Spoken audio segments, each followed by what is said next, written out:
In 72 hours, the Memphis Safe Task Force arrested 93 people and took 28 illegal guns off the streets. Action News 5's Michaela Redmond spoke to an expert who says that number of arrests is only going to grow as more law enforcement and National Guard troops arrive. Bondi posted on the social media platform X, saying among those arrested are a Tren de Aragua gang affiliate, a man wanted for rape of a child, and more.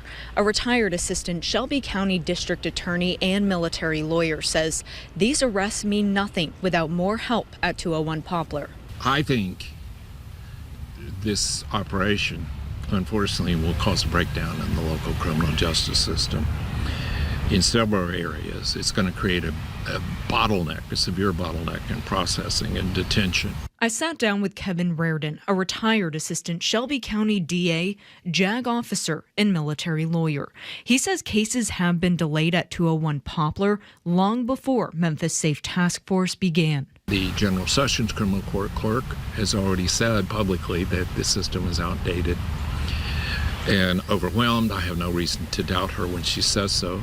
Based on my experience, it seems to be true, and it's going to get worse. Reardon says more clerks, prosecutors, and even deputies are needed with the influx of arrests. Attorney General Pam Bondi posted on X saying within the first 72 hours of operations beginning, 93 arrests have been made.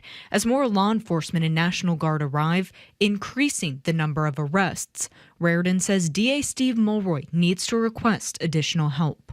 Perhaps assistant United States attorneys could be detailed to 201 Poplar and sworn in as state assistant district attorneys to handle the caseload. Reardon says there might also be the possibility of having military lawyers assigned as assistant district attorneys to handle cases.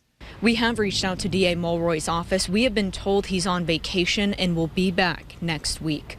Reporting in Memphis, Michaela Redmond, Action News 5.